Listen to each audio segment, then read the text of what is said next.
Hey guys, Garth197 again. This time with a review of the 1/144 scale high grade Universal Century Hi-Zack Titan color scheme from the Zeta Gundam series. And talking about Titan's color scheme, this is actually a very, how should I put it, Zaku-esque for a Titan mobile suit. So for color scheme, we have a dark forest green for the body and some various parts like the shield as well, the backpack. Then we have a lighter moss green for the limbs, the head, and some various gray bits here and there. Some red highlights here on the thrusters, so inside, and then red thrusters on the backpack. And two yellow pieces for the vents on the body. And then we also have yellow, well, brownish yellow polycap material hoses on the head, the upper arm here hidden away behind the knees, and that's actually kind of a logical place to put these hoses. A lot harder to shoot than when the hoses are kind of hanging out. Then again, why would you have hoses on a, well, quite technologically advanced mobile suit such as the Hi-Zack? Also some hoses on his waist there. So that's all for colors, and stickers, we don't really get a lot of them. We have the red and gray one on the tips of the feet, and then we get a black one on the inside of the head, and one purple one for the mono eye. We now go on to articulation, and we were talking about the mono eye. Well, unfortunately, that thing isn't going anywhere. We gotta say it like it is, this is an old kit, all the way back from 2000, so back then, only the master grades had movable mono eyes. It had yet to be invented for the high grades, so it can be excused due to its age, even though it of course is still a little bit of a shame. The head is on a ball joint, goes up, down, will turn around all the way, and of course wiggle around a little bit. And the arms turn around all the way. This shoulder shield is on a ball joint, so it will wiggle around, or wiggle a bit, and turn around about that far. So move it out of the way, and we get upwards mobility quite nicely like that. Then on the other arm, we have a more all-encompassing shield, but it actually hinders the arm, well, the upward maneuverability, almost nothing. Because it is on a hinge, also rotates around. Almost all the way I was gonna say, but then it pops out when you try to do that. But still, props to the shield for not hindering the maneuverability that much. And you might have noticed, but yeah, one of the hoses on his waist fell out. They kind of tend to do that, so I'm just gonna put it over there. Then the arm rotates around above the elbow. Only one joint, unfortunately, we get a little less than 90 degrees. Hands are on ball joints, will wiggle around, turn around, and do everything a ball joint does. Turns around a little bit at the waist. The backpack also has a little bit of maneuverability. The wings go in and out, and will also turn around until they hit the body. And we have these little, I'm not sure what to call them, these flaps here that go out and will also pop out very, very easily. So I would recommend just leaving them alone. Side skirts go out a little bit, front skirts move outwards a little bit too. They are molded together, but unfortunately cannot be separated. Legs move forward about that far, backwards a little bit. We'll rotate around. We have the knees, which are on a double joint, but unfortunately, yeah, you're getting about 90 degrees, not quite 90 degrees, I would say. Which is a shame because, well, we do get a double joint, but that's all we're getting from it. The feet, unfortunately, they're just on a single ball joint, forwards, backwards, a little bit side to side, and will turn around a little bit. So nothing of that crazy Zaku foot joint we have gotten used to in the more modern Zakus. So, Articulation, well, for a kit from 2000, I'd have to say that it's okay.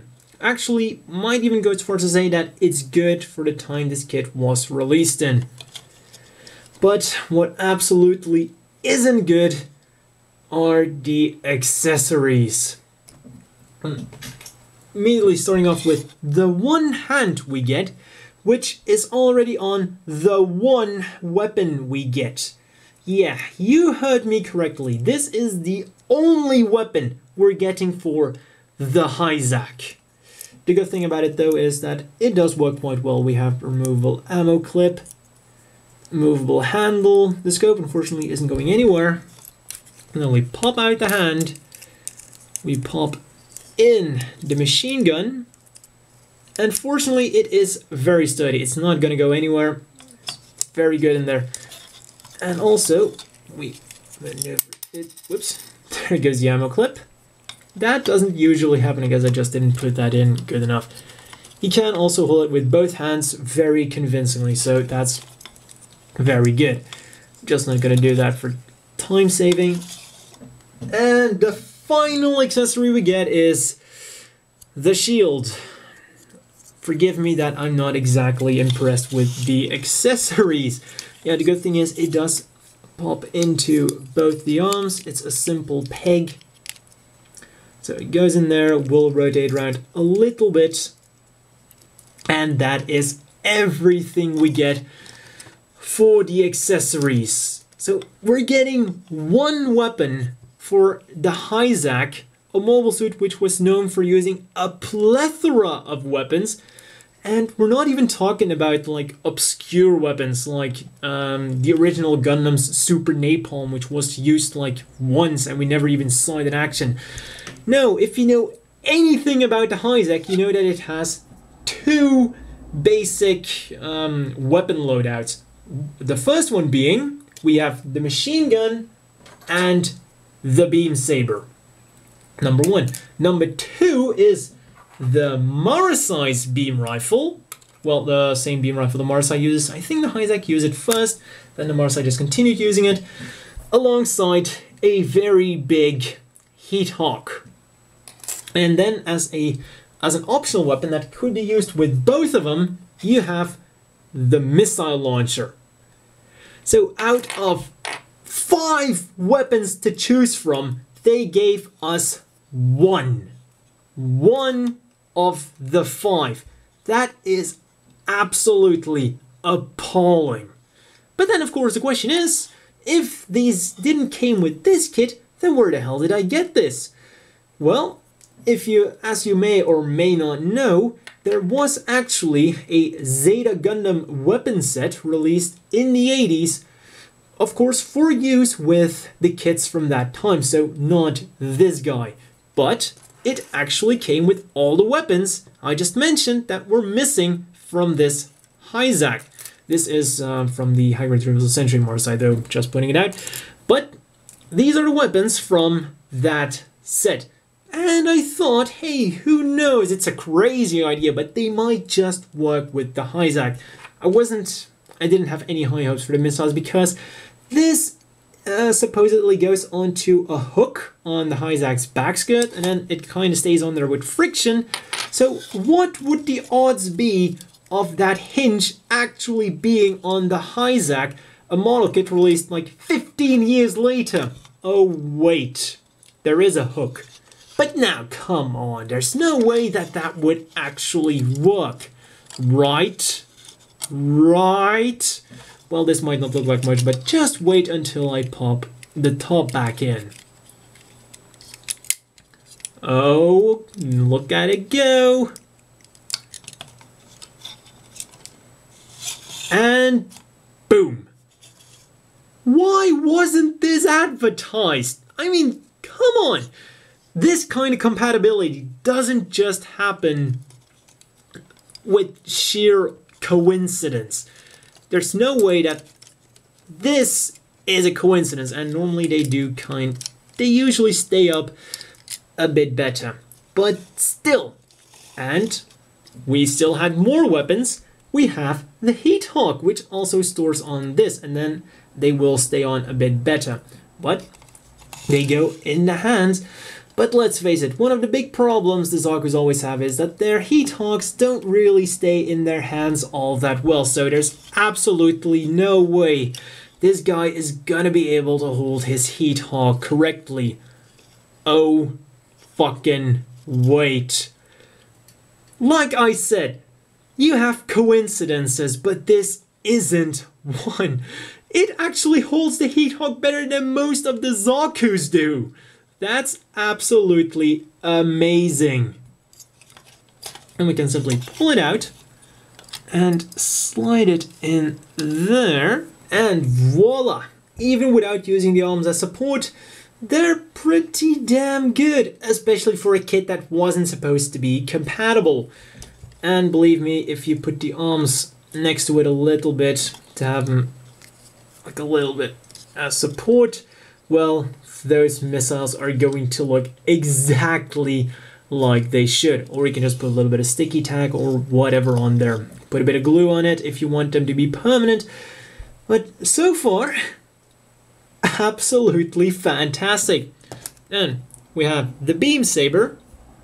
Also, somewhat of a problem traditionally, kits not being able to hold their own Beam Sabers. Well, once again, no problem. I'm not even going to continue the joke anymore. It's just mind-blowing. It's not supposed to be compatible, yet it absolutely is. Then this kit, well, the weapons kit also came with an extra beam rifle. Unfortunately, I can't find it at the moment, but it didn't work anyway, though. The trigger finger on this model is a little bit awkward. It's different from most of the other Gundam kits, apparently also from the original Hi-Zack, so that one didn't work. And the question is, does it work with the Mara-size beam rifle? And the answer is, kinda. I'll pop this out. The main problem is the trigger finger won't actually go onto the trigger. But he can hold it like this. As you can see, it's at a little bit of an angle, but it's not too big of a deal. If you really want to use a Mara-size beam rifle, well, this is the best way to do it. And like I said, it's not the best, but it's not horrible-ish. And at least you can get him to be quite suited up actually and ready to kick some ass. The question still remains though, why couldn't we do this in the first place without having to buy an option set? And another question, why is it never mentioned that they're compatible? Because I've said it before, but who in their right mind would think that these were compatible? Even I wasn't expecting that these missiles would actually go on it. I thought, yeah, maybe the Heat Hog will kind of fit into the hand. I might have to do a little bit of modification or put some super glue on it. Maybe even super glue the Heat Hog to the hand. Who knows? I wasn't expecting anything. But for 300 yen, it's absolutely a great investment to make if you want to buy the Hi-Zack. A quick update on the beam rifle I mentioned. It was on my other Hi-Zack. As you can see, I cut out the guard around the trigger, and also I modified the handle a little bit, and this is about the best I got, so it's a little bit better than using the high-grade Universal Century beam rifle. As always, the inevitable question is, do you want to buy this? Well, for 800 yen, it definitely isn't the most expensive high-grade. But the problem is, for that price, you're not getting a whole lot either. In terms of weapons, like I said, you're only getting the measly machine gun, and you're also getting a shield. That's not the biggest arsenal out there, so I do have to say, if you like the way the Hi-Zack looks, you like the aesthetics, gotta say this kit captured it perfectly. But knowing all of that, you're probably still better off going for the Master Grade, which actually does come with everything it should come with. and it's even compatible with the Balyut system that comes with the Hyakushiki, or which was also available as an online hobby store exclusive. But putting that aside for now, it just seems that the Master Grade is a much better option unless you absolutely must have it in 1/144th scale. Or what if, hypothetically, you could get the weapon set for 300 yen, putting the grand total at 1,100 yen? Well, now we are kinda talking, because you can arguably arm 2 Hi-Zacks with the one set, and you're still getting a lot of different weapons too. You're getting a bazooka, you're getting the beam rifles that came that are for the Rig Diaz's, you're getting an extra ammo pack for the bazooka. So, if you can find that weapon set and you're willing to do a little bit of gluing and you can give your weapons having the gray look, well, then this might be an interesting kit to look into. If you can find the Zeta Gundam weapon set, I cannot stress that enough. But that still doesn't forgive the fact that they should have been included with the kit at a price increase of, let's say, 200 yen, because all those weapons from the Zeta Gundam weapon set were 300 yen. So it's just very unfortunate. Meaning that this is really just a kit for, if you really like the Hi-Zack and other people, well, you might just look at other grunts that come with more accessories, though at a little bit a higher price. Now, let's do a few comparison shots. Whoops. We have some mobile suits in actual Titan colors, the Jim Quell and the Gundam Mark II Titan colors, and the color scheme might just be a little bit Zaku-esque. Call me crazy, but I think you messed up during painting. Now, finally, comparison with the Marasai. And as you can also see, the Hi-Zack is a fairly standard mobile suit. With the Jim Quell, it's about, well, the Jim Quell is now a little bit bigger because he does have those bigger legs from the Mark II, comparison with a normal sized mobile suit, and you can see that the Hi-Zack seems to be a little bit bigger than your average mobile suit. So that's all for this review, and see you guys next time.